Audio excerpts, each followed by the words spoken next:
Pour la saison 15 des Matins Philo, je vous propose une série d'interventions que j'ai appelée l'éthique du désir, Platon, Freud, Lacan. Alors on peut se demander pourquoi réunir ces trois auteurs. D'abord, il s'agit d'époques complètement différentes. Platon, c'est le 4e siècle avant Jésus-Christ à Athènes. Freud, à cheval sur le 19e et le 20e siècle à Vienne. Et Lacan, grande actualité de la fin du 20e siècle. Bon, première différence. Seconde différence importante, il s'agit de deux disciplines différentes. Platon, c'est un philosophe, Freud et Lacan sont des psychanalystes. Est-ce que malgré tout, il y aurait quelque chose comme une similarité dans leur concept d'éros, du désir? C'est ce que semble indiquer Freud quand il nous dit que le concept de libido en psychanalyse n'est pas autre chose que l'éros du divin Platon. Alors, il s'agirait quand même de cartographier les différences, et c'est ce que je vous propose de faire. Néanmoins, il me semble qu'il y a deux grandes similarités dans le concept de désir chez ces trois auteurs, et c'est ce dont j'aimerais vous parler maintenant. D'abord, l'idée que, pour les trois, le désir est une énigme. On ne connaît pas son propre désir.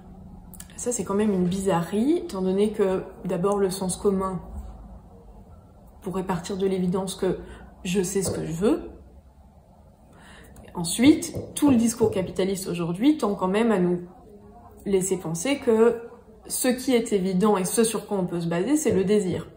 L'objet en varie tout le temps, mais il est bien là. Bon. Alors, d'abord, première indication, chez les trois, c'est-à-dire chez Platon, chez Freud et chez Lacan, le désir, ce n'est pas le plaisir. Lacan mène un espèce de combat contre l'hédonisme qui revient dans beaucoup de ses dialogues, et il ajoute dans le banquet, il précise cette idée en disant que le désir, c'est avant tout un manque, et en plus c'est un manque qu'il ne faut pas et qu'on ne peut pas combler. Donc c'est quand même très différent du plaisir. Indication de Freud aussi, quand il nous dit que la pulsion se situe par-delà le principe de plaisir. Indication qui semble quand même indiquer que de plaisir, c'est pas qu'il n'en est pas question du tout, mais ce ne serait pas la même chose. Il faudrait préciser en quoi consiste ce par-delà. Deuxième ressemblance, ou point de similarité, entre Platon, Freud et Lacan. Cette dimension éthique du désir. C'est une autre dimension de la critique que fait Platon à la philosophie hédoniste, donc à l'idée que le bonheur, ce serait de rechercher son plaisir et de le satisfaire. Non seulement cette idée serait fausse, mais en plus, ajoute-t-il, elle serait politiquement dangereuse, c'est-à-dire elle poserait problème dans la cité. Alors, on va s'intéresser à pourquoi. Contre cette recherche du plaisir, indifférencié, tous les plaisirs sont bons, Platon propose au contraire une recherche du désir.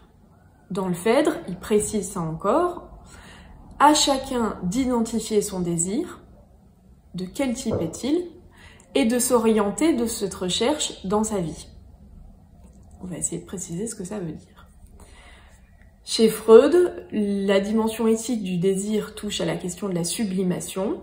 Alors, de nouveau, que faut-il entendre par ce concept qui est assez complexe ? Est-ce qu'il s'agit de passer d'un désir, comme on pourrait le lire dans le banquet de Platon, d'un désir sexuel à un désir intellectuel?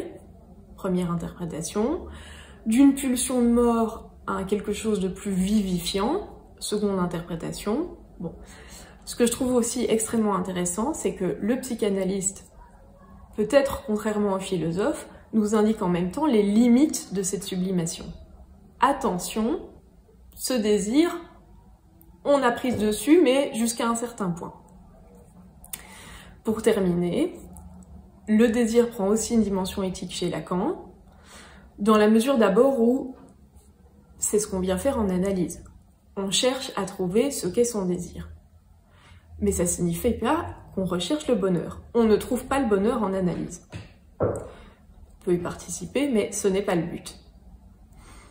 Il ajoute encore dans son éthique de la psychanalyse que le seul crime que la psychanalyse ne puisse pas pardonner, c'est de céder sur son désir. Alors, phrase extrêmement citée, très énigmatique. Qu'est-ce que ça veut dire et surtout pourquoi est-ce que Lacan la formule à la négative et pas, comme on l'entend souvent dire, qu'il ne faut pas céder sur son désir, ce qui deviendrait une injonction à l'affirmatif. Voilà, c'est toutes ces questions que je vous propose de déployer ensemble à travers ces deux axes. Donc premier axe, le désir comme énigme, second axe, sa dimension éthique.